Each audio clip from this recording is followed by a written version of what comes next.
오늘이 성탄절 2부라고 합니다.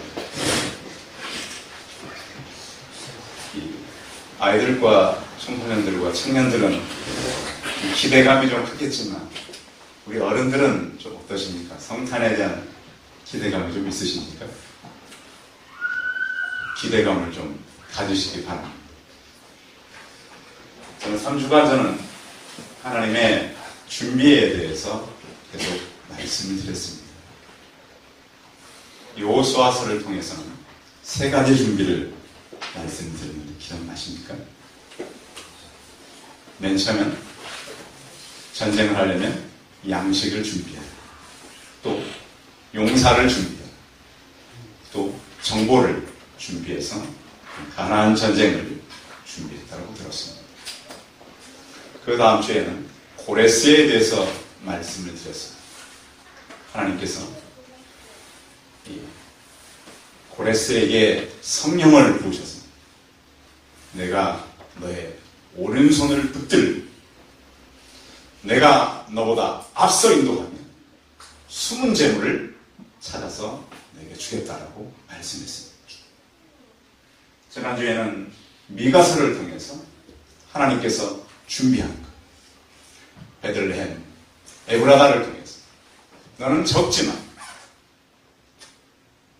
너를 통해서 그 지역을 통해서 큰 인물이 나오고 또한 이 베들레헴을 통해서 하나님의 다스릴 자가 나오고 그의 근본은 영원에서 영원까지는 하나님이 나올 것이라고 말씀을 드렸습니다. 하나님은 이렇게 계속 준비하셨습니다. 오늘부터 한 3번 정도는 사람의 기다림. 물론 우리도 준비해야 되겠지만 우리는 무엇을 기다리며 살아야 할까?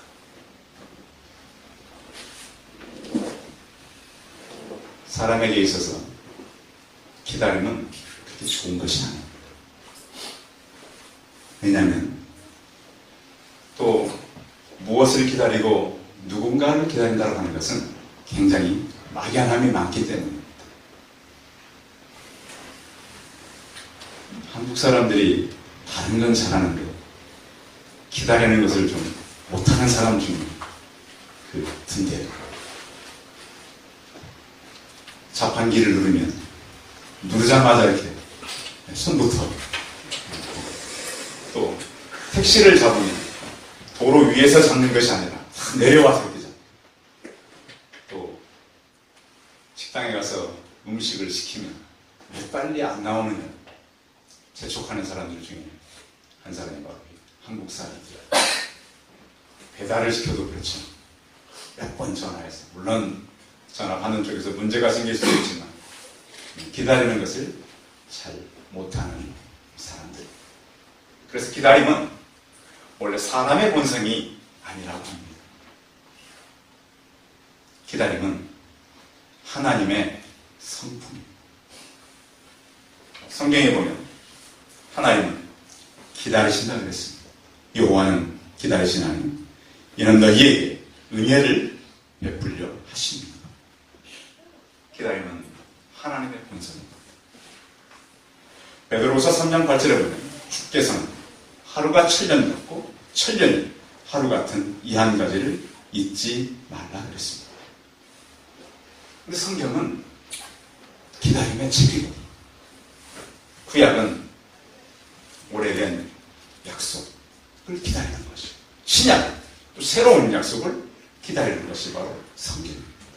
그래서 교회는 기다림입니다. 하나님의 사람들은 다 기다렸습니다. 믿음의 조상 아브라함도 하나님께서 아들을 주겠다고 약속한 이후에 15년을 기다렸습니다. 또 그를 통해서 많은 민족을 이루겠다고 했을 때 아브라함 후손들은 430년 동안 애굽에 종사를 하면서 기다려야 했습니다. 우리는 기다림하면 너무 힘들고 지칠 때가 많습니다. 하나님의 사람 모세도 마찬가지였습니다. 나이 40살에 그의 민족을 구하겠다고 나섰다가 오히려 그는 사람을 죽인 살인자요, 도망자가 되었습니다. 그의 장인 이드로의 양을 치면서 40년 기다려야 했습니다.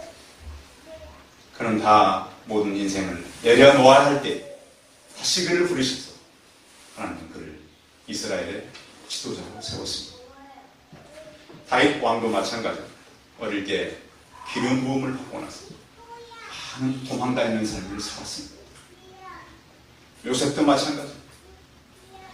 그는 꿈을 꾸었지만 그 꿈을 인해서 많은 고난을 받아야 했습니다. 성경의 사람들이 기다리고 오랜 시간을 참은 것을 보면 우리 또한 그런 믿음의 후손들이라고 하는 것입니다. 오늘 성경에도 예수 그리스도가 오기를 오랫동안, 어떻게 보면 한평생 동안 기다렸던 한 사람이 소개되는데 그 사람의 이름은 시므온이라고 하는 사람입니다. 기다림에 대해서 책을 쓴 강준민 목사님은 그 기다림은 길을 엽니다 라는 글을 통해 이렇게 얘기했습니다. 기다림은 하나님의 성품이고 하나님의 본성이기에 우리는 기다림을 배우고 훈련해야 된다 그랬습니다. 기다림은 훈련을 통해서 형성되는 제2의 천성이라고 그랬습니다. 그러니까 우리는 누구나가 기다림을 가지고 태어나는 것이 아닙니다. 태어나서 우리는 기다림을 배우는 것입니다. 그러나 기다림은 유익이 크고 우리가 꼭 배워야 할 그런 성품이 되는 것입니다.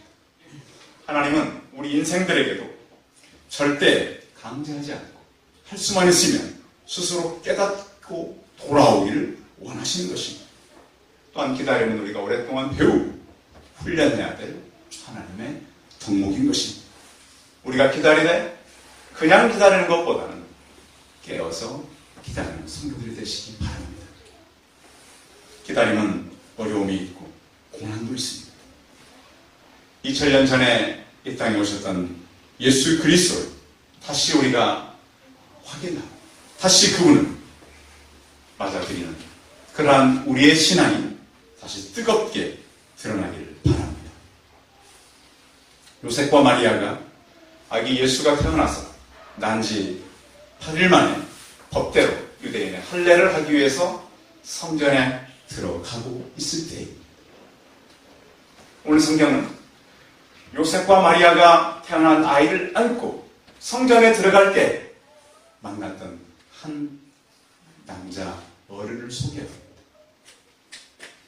오늘 성경에 보면 그의 나이가 적지 않았던 것을 성경이 기록하고 있습니다. 26절 같이 한번 읽어봅니다.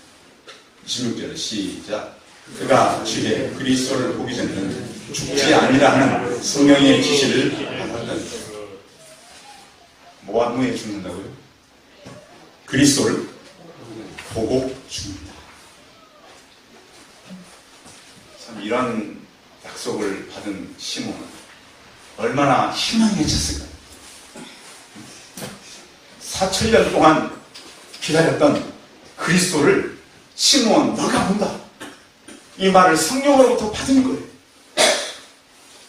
성도 여러분, 우리는 평생토록 우리가 품고 살아야 할 하나님의 약속들이 있길 바랍니다. 너가 그리스도를 보기 전에는 죽지 않는다. 이 말씀을 들었을 때 시몬은 그 한마디 말씀을 평생 붙들고 살았던 것입니다.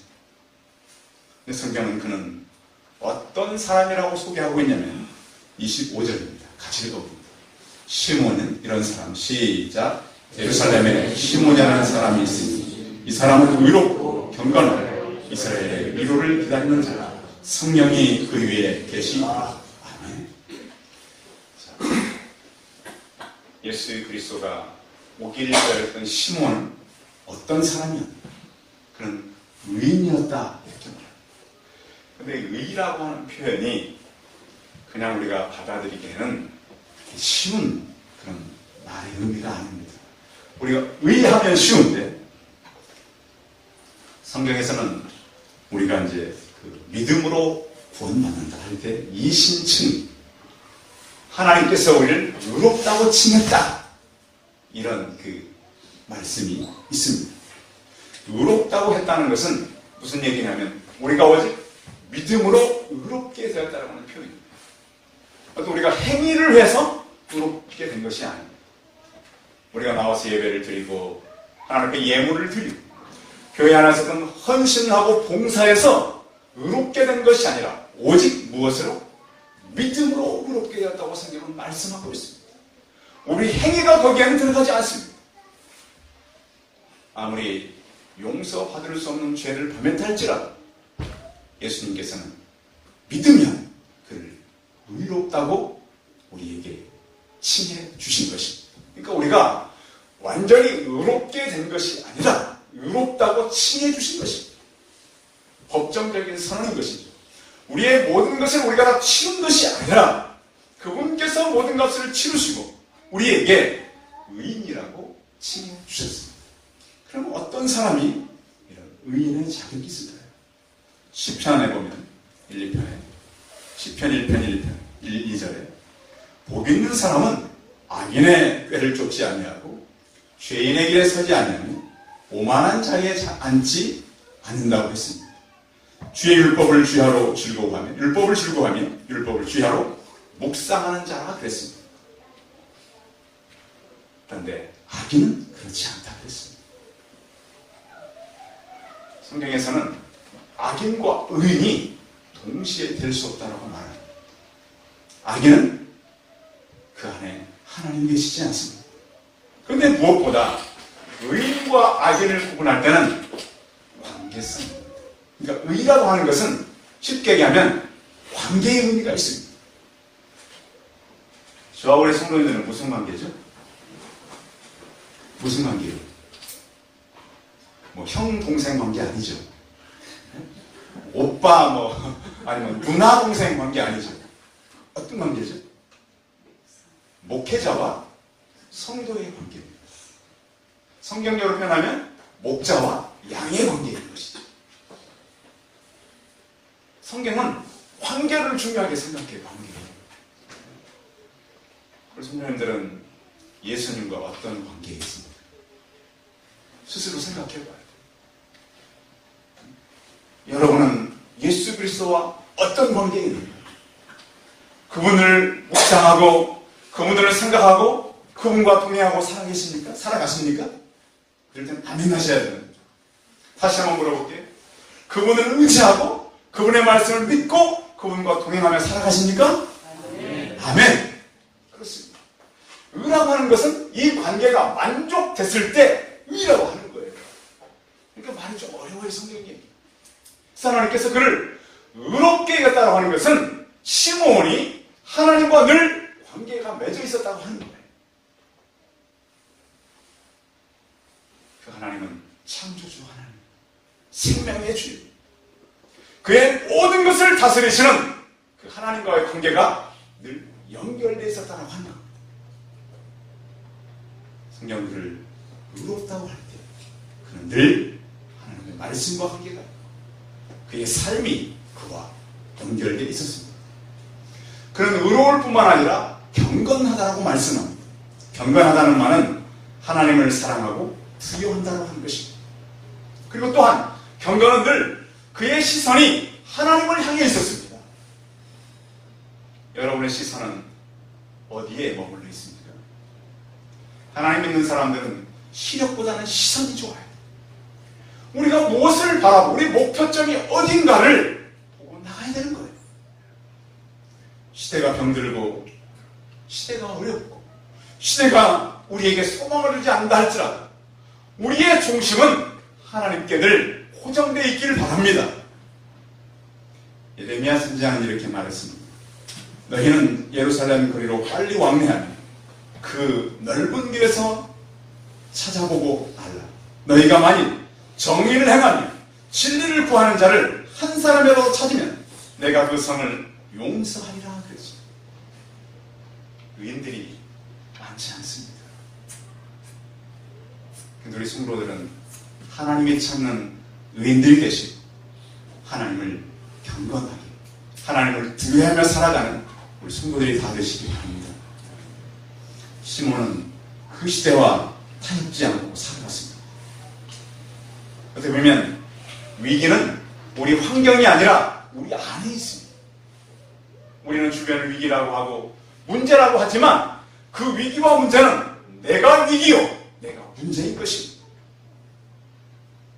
시몬이 살던 시대는 지금처럼 평탄하지 않았습니다.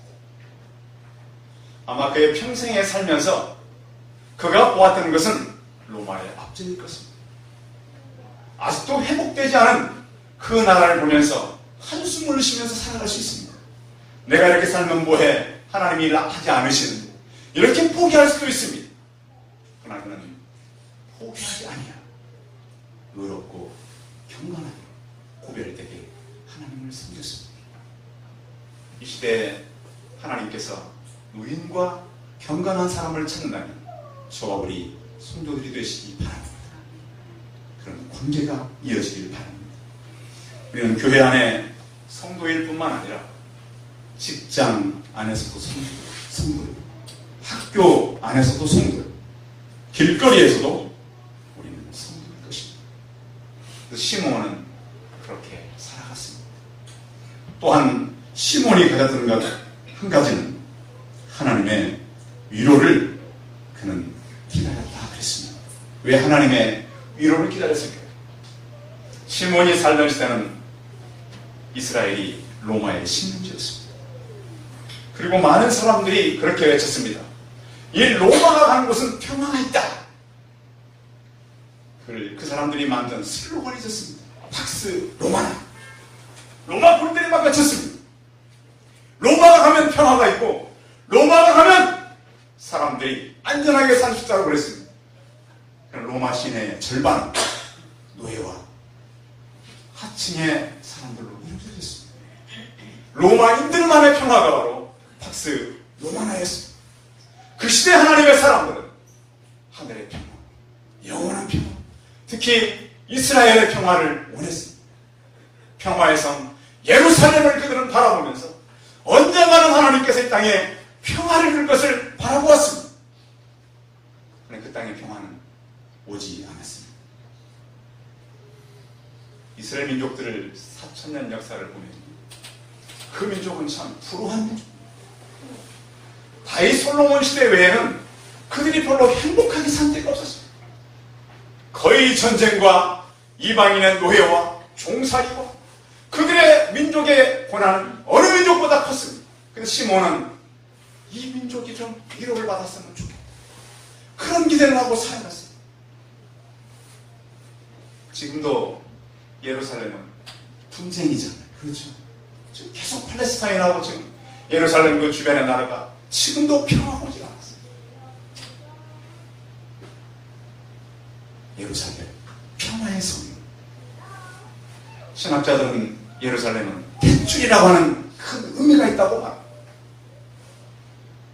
하나님께서 예비한 그 땅의 평화는 시몬 때까지도 오지 않았습니다. 그러나 그는 메시아가 올 거라는 그런 대망의 사상을 가졌습니다. 이 확고한 믿음 때문에 그는 기다리고 있었습니다. 이사야서를 통해서 처녀가 잉태하여 아들을 낳을 것이요 그 이름을 임마누엘이라고 하니 하나님께서 우리와 함께 하겠다라고 하는 그 확신을 시몬은 계속 가졌던 것입니다. 그 하나님께서 이 땅에 메시아를 보내 이 땅에 하나님의 평안이 임할 것을 기대하며 살아갔던 것입니다.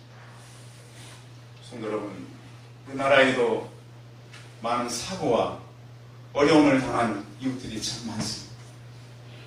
그것은 보이는 것이지만 보이지 않는 그런 문제들은 더 많습니다. 시대는 좋아졌다고 하지만 사람들의 마음은 더 어려워졌고요. 젊은이들의 희망은 저희들 때보다 더 어렵습니다. 성도 여러분, 그러나 우리는 무엇을 바라보며 살아가야 할까요? 오늘 성경은 우리 한 위로가 있습니다. 같이 한번 읽어보겠습니다. 27절 시작. 성령의 감동으로 성전에 들어가 마침 부모가 율법에 발려들고 해나보자 그 아기 예수를 데리고 오는지. 아멘. 시몬이 찾아갔어요? 그들이 왔어요? 성경에 보세요. 누가 오고 있었어요?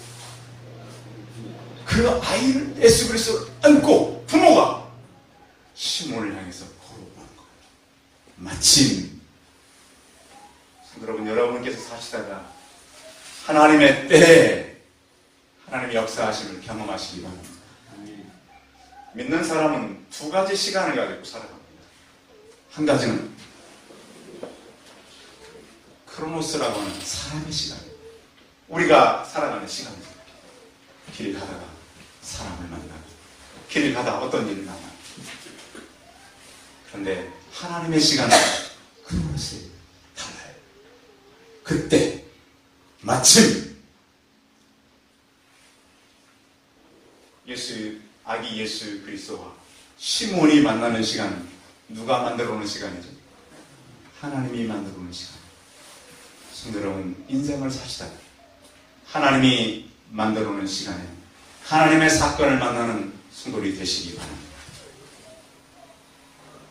제가 저 밤늦게 그래서 주일 준비를 하고 걸어가는데 한 학생을 만났어요. 정확히 앞에서 만났어요. 내일 교회 올 거냐? 한참 다니다 2년 동안 안 하던 학생이 그래서 기도해줘서 꼭 와라. 그게 오늘 아침 왔어요. 그 발걸음을 누가 만드는 거예요? 하나님이 하는 거예요. 하나님. 시몬이 성전에 있을 때 마침 아기 예수 그리스도를 데리고 그 부모가 오게 된 거예요. 그런데 오늘 성경에 보면 시몬은 성령의 사람, 25절에 보면 성령이 그 위에 계시다고, 26절에 보면 성령의 지시를 받았더니, 27절에 보면 성령의 감동으로 성전에 들어가요. 성도 여러분, 성령님은 지금도 우리와 함께 하십니다. 이 성령님과 함께 살아가는 우리 성도들이 다 되시기 바랍니다. 그의 평생의 기도가 그를 통해서 이루어진 것입니다. 그래서 그가 그 아이를 안고, 28절입니다. 같이 읽어봅니다. 시작. 시몬이 이 아기를 안고 하나님을 찬송하여 이르되, 29절. 주제여 이제는 말씀하신 대로 종을 편안히 도와주시는구나. 하나님 이제 그 내가 원하던 메시아를 어떻게 한 거예요? 내가 안고 있습니다. 주님께서 내게 말씀하신 그것을 내가 지금 내 눈으로 보고 있습니다. 내 눈이 주의 권을 보았사오니 이는 만민 앞에 예비하신 것이요 이 땅을 비추는 빛이요 주의 백성 이스라엘의 영광이다 하니. 지난 3주 동안 하나님의 준비에 대해서 말씀드렸습니다. 오늘은 기다림. 우리의 기다림은 헛되지 않은 것을 믿으시기 바랍니다. 예수 그리스도는 이방의 빛입니다. 성탄절이 되면 교회보다는 어디가 빨리 백화점 같은 데 가보면 이 장식 같은 걸 하잖아요. 그렇죠? 그곳에 예수님이 오십니까? 예수님은 어느 곳에 오십니까? 기다리는 사람의 마음 가운데 오시는 걸 믿으시기 바랍니다. 그분은 창조주요, 그분은 모든 것이 가능하신 분입니다. 성탄절이 되면 안젤라 헌트가 썼던 새나무 이야기가 늘 생각이 납니다. 어느 언덕에 나무 세 그루가 있었어요. 그 나무들은 꿈이 있었어요. 한 나무는 자기는 앞으로 이제 좀 더 자라서 큰 바다의 범선이 되겠다. 그래서 세계를 다니면서 이렇게 바다를 누리는 그런 배가 되겠다. 한 나무는 또 꿈이 있었어요. 나는 보석 상자가 되겠다. 그래서 세계에 많은 보석을 담는 그런 뜻이다. 또 한 나무는 나무들의 꿈은 계속 거기서 자라야지. 나는 큰 나무가 돼서 많은 새들이 깃들이고 사람에게 그늘을 주는 그런 나무가 될 거예요. 소망들이 있었는데 어느 날 나무꾼들이 와가지고 나무가 잘 나갔어요. 첫 번째 범선이 되겠다고 하는 나무는 어느 호수에 조그만 이 어부의 배가 됐어요. 주인은 고기를 잘 잡는 것도 같았지만 하룻밤에는 밤새도록 헌물을 했어요. 어부 같지 않은 사람이 와서 깊은 곳에 가서 그물을 내려고 했어요. 누구의 배가 됐을까요? 베드로의 배가 된 거예요. 또 한 나무는 야, 난 끝까지 자라야지. 어느 날 이 나무는 창고에 갇혀있다가 사람들이 막 끌어내는 한 젊은이들 그 나무에다 못 박는 거예요. 뭐로 사용됐을까요? 십자가로 사용됐어요. 세 번째 나무는 사람들이 갔다가 통나무를 이렇게 구멍을 내가지고 안에 마구간에 이 말먹이통으로 사용했어요. 늘 쥐가 나타나고 바퀴벌레가 나는 보석을 담고 싶었는데 오늘 밤 한 젊은 부부가 들어오더니 아이를 낳아서 아이를 눕힐 곳이 없으니까 그 위에다가 볼을 덮고 아기를 거기다가 눕힌 건가요? 누구가 됐을까요? 예수 그리스도를 품은 보석 중에 보석을 담는 그런 그릇이 됐다. 안전 헌트라고 하는 사람이 물론 의인화해서 얘기는 만들었지만 성도 여러분, 여러분은 마음이 편하십니까? 좀 마음에 힘든 것이 있습니까? 우리 마음 가운데 우리의 모든 것 대신은 예수 그리스도를 품으십니다. 그 예수 그리스도는 영원해서 영원하신 분입니다. 이 땅에서 행복하게 살고 싶으십니까? 행복은 영원하지 않고는 행복할 수가 없어요. 영원한 것만이 행복한 거예요. 예수 그리스도는 우리 영원한 행복을 위해서 오셨어요.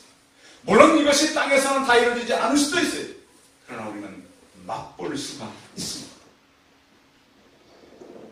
시몬은 그 예수 그리스도를 안고 이방을 비추는 빛이 주의 백성 이스라엘의 영광이니 그래서 하늘에는 영광, 땅에는 평화이신 예수 그리스도가 이 땅에 온 것입니다. 기다리는 시몬을 통해서 하나님은 예수 그리스도를 이 땅에 오게 한 것입니다. 여러분은 무엇을 기다리십니까? 하나님께서 여러분의 가슴에 오셔서 여러분이 기대하고 원하는 그 아름다운 꿈들이 이루어져가 이 땅에 진정한 하나님의 평안을 여러분이 누리는 그런 성탄절 이후 되시기 바랍니다. 기도하겠습니다. 살아계신 하나님, 시몬이 살던 시대는 비참한 시대였습니다. 나라는 빼앗겼고 젊은이들의 미래는 어디웠고 국가는 혼란스러웠습니다.